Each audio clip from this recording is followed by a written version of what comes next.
Hello everyone. So start करते हैं polity revision series और आज हम कवर करने वाले हैं फंडामेंटल ड्यूटीज़ को, जो कि है पार्ट 4A और आर्टिकल 51A में। कहाँ है? पार्ट 4A और आर्टिकल 51A में। ठीक है, तो फंडामेंटल ड्यूटीज़ क्या है समझते हैं। Encourage responsible citizenship. तो फंडामेंटल ड्यूटीज़ क्या करता है? इनकरेज करता है रिस्पॉन्सिबल सिटीजनशिप को। पर्पस क्या है? Urging individual to respect national symbol, ठीक है, uphold sovereignty, contribute to national welfare. ठीक है, देन ओरिजिनल कॉन्स्टिट्यूशन अगर देखें तो इसमें सिर्फ फंडामेंटल राइट्स ही है, फंडामेंटल ड्यूटीज़ की बात नहीं की गई है ओरिजिनल कॉन्स्टिट्यूशन में। देन फीचर्स अगर देखें फंडामेंटल ड्यूटीज़ का, तो इसको रिकमेंड किया गया था सोरेन सिंह कमेटी के द्वारा 1976 में इमरजेंसी के टाइम पे। ठीक है, कमेटी का सजेशन क्या था कि यहाँ पे 8 फंडामेंटल ड्यूटीज़ को प्रपोज किया गया था। ठीक है, देन फिर इसको इनकॉर्पोरेट किया गया 42nd अमेंडमेंट एक्ट के थ्रू, ठीक है, 1976 में, और ऐड किया गया इसको पार्ट 4A में आर्टिकल 51A में।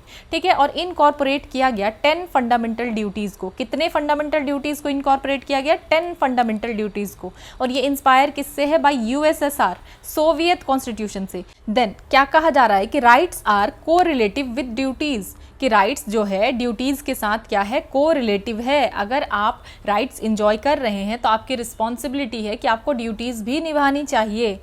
Then next 11th duty added. ठीक है, 11th ड्यूटी को ऐड किया गया 86 कॉन्स्टिट्यूशनल अमेंडमेंट एक्ट 2002 से। ठीक है, और इसमें क्या कहा गया? To provide education to children aged 6 to 14 years. तो 6 से 14 ईयर्स तक के बच्चे को एजुकेशन प्रोवाइड किया जाना चाहिए। तो अब कितना ड्यूटी है? टोटल 11 ड्यूटी है। अब नेचर और एप्लीकेबिलिटी अगर देखें तो ये एप्लीकेबल है ओनली टू सिटीजन्स। ठीक है, फॉरेनर्स के लिए ये एप्लीकेबल नहीं है। देन ये नॉन जस्टिसिएबल है। ठीक है, इसको इन्फोर्स नहीं कराया जा सकता है कोर्ट में, और पार्लियामेंट इसको इन्फोर्स कर सकती है लेजिस्लेशन के थ्रू। ठीक है, अगर लॉ बना के तो पार्लियामेंट इन्फोर्स कर सकती है। देन नेक्स्ट देखते हैं कि लीगल रेलिवेंस क्या है इसका। Duties assist courts in interpreting constitutional validity of laws. ठीक है, तो ड्यूटी जो है असिस्ट करता है कोर्ट को ताकि इंटरप्रेट किया जा सके कि इस लॉ का कॉन्स्टिट्यूशनल वैलिडिटी क्या है। ठीक है, तो ये ड्यूटी का रोल है। देन लॉज प्रमोटिंग ड्यूटीज में be considered reasonable restrictions under article 14 and 19। तो ये क्या कहा जा रहा है कि अगर कोई गवर्नमेंट लॉ बनाती है फंडामेंटल ड्यूटीज़ को प्रमोट करने के लिए, जैसे कि प्रोटेक्ट करना है एनवायरनमेंट को या रिस्पेक्ट करना है नेशनल सिंबल्स को, तो ये लॉ जो है लिमिट कर सकता है राइट्स को। ठीक है, जैसे कि फ्रीडम ऑफ इक्वालिटी, ठीक है, इसको, और freedom of speech and expression को।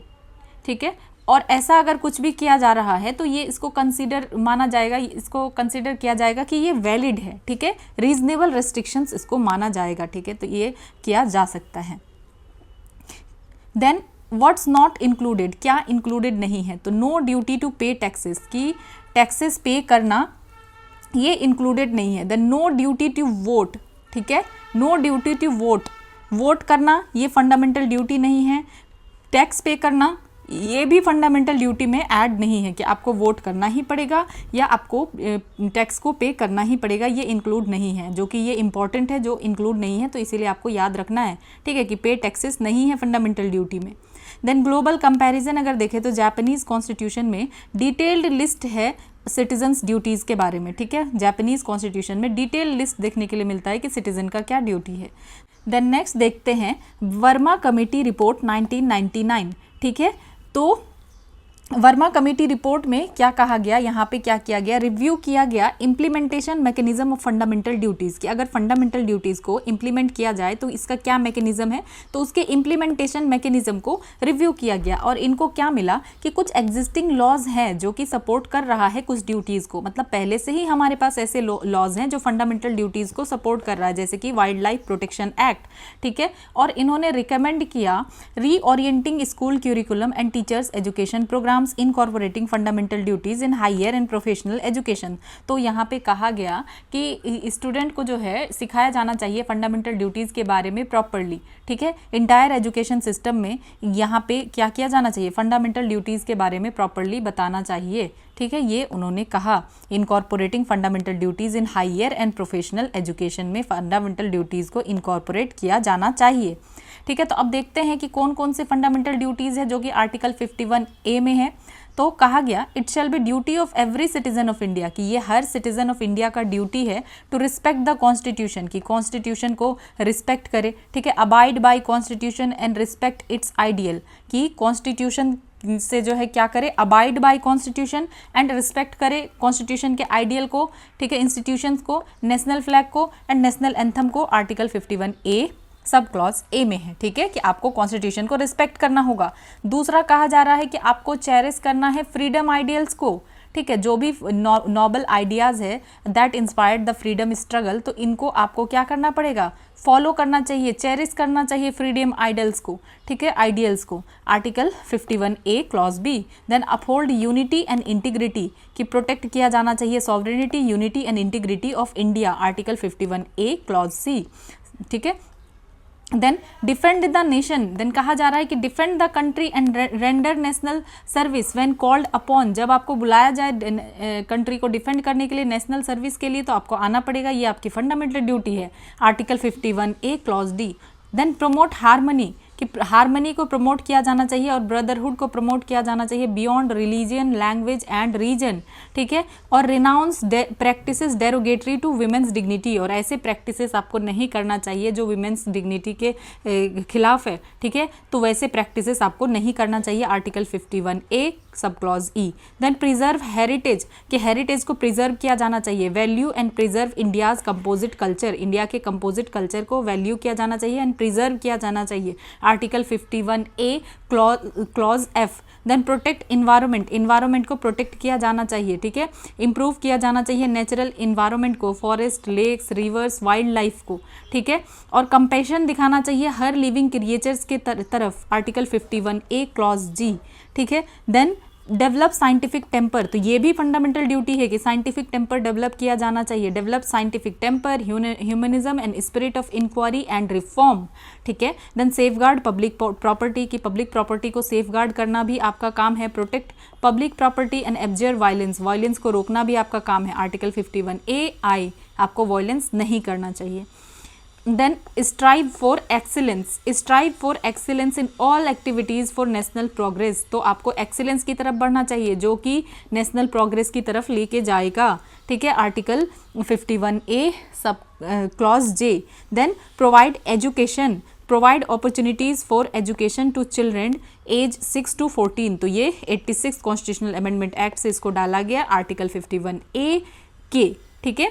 तो यहाँ पे क्या कहा जा रहा है कि एजुकेशन प्रोवाइड किया जाना चाहिए बच्चों को, कितना, 6 to 14 ईयर्स के एज के बच्चों को। तो एजुकेशन के ऊपर इम्फेसिस हर जगह देखने के लिए मिल रहा है, एजुकेशन फंडामेंटल राइट में है, एजुकेशन DPSPs में है, एजुकेशन फंडामेंटल ड्यूटीज़ में है, ठीक है। तो एक बार जल्दी से देख लेते हैं।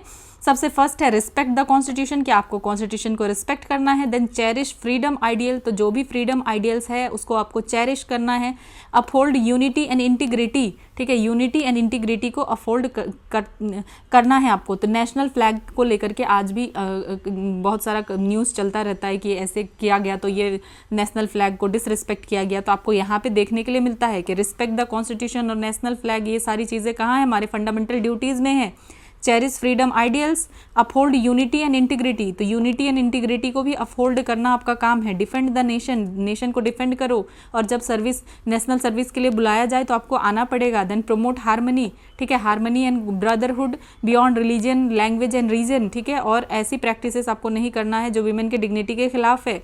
देन हेरिटेज को भी प्रिजर्व करना, ठीक है, प्रिजर्व इंडियाज कंपोजिट कल्चर, तो इंडिया का कंपोजिट कल्चर को प्रिजर्व करना आपका काम है।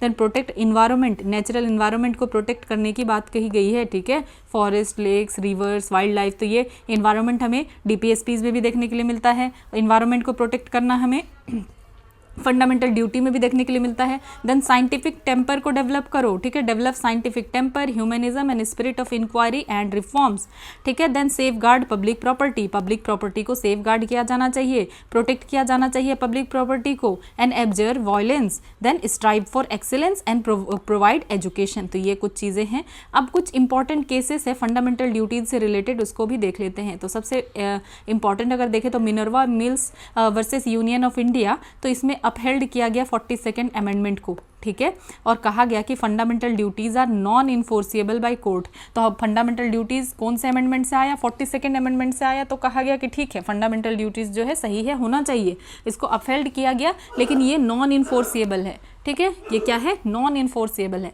देन सुप्रीम कोर्ट का रूलिंग 1992 में, तो यहाँ क्या कहा गया, while evaluating constitutional validity if a law enforces fundamental duties, तो क्या कहा गया कि जब कॉन्स्टिट्यूशनल कॉन्स्टिट्यूशनल वैलिडिटी को जब इवेलुएट किया जा रहा है, तो अगर लॉ इन्फोर्स करता है फंडामेंटल ड्यूटी को, it can be considered reasonable, ठीक है, तो इसको रीजनेबल माना जाएगा under article 14 and 19 protecting it from being unconstitutional, ठीक है। तो क्या कहा गया कि अगर फंडामेंटल ड्यूटीज़ को क्या किया जा रहा है, इसको अगर इसके लिए कोई लॉ बनाया जा रहा है कि ठीक है ये फंडामेंटल ड्यूटीज़ है और इसके लिए लॉ बनाया जा रहा है, तो इसको कंसिडर किया जाएगा रीजनेबल। ये नहीं कहा जाएगा कि आप ये ड्यूटी को क्यों इम्पोज कर रहे हैं, ठीक है, ये आपको इम्पोज नहीं करना चाहिए क्योंकि हमारा आर्टिकल 14 एंड 19 वायलेट हो रहा है, लेकिन कहा जा रहा है कि नहीं ऐसा जो है किया जा सकता है, ठीक है, जो कि हम पहले ही पढ़ चुके हैं। Then MC Mehta versus Union of India case 2000 में, तो यहाँ पे डायरेक्टेड मैंडेटरी इन्वायरमेंटल एजुकेशन, कहा गया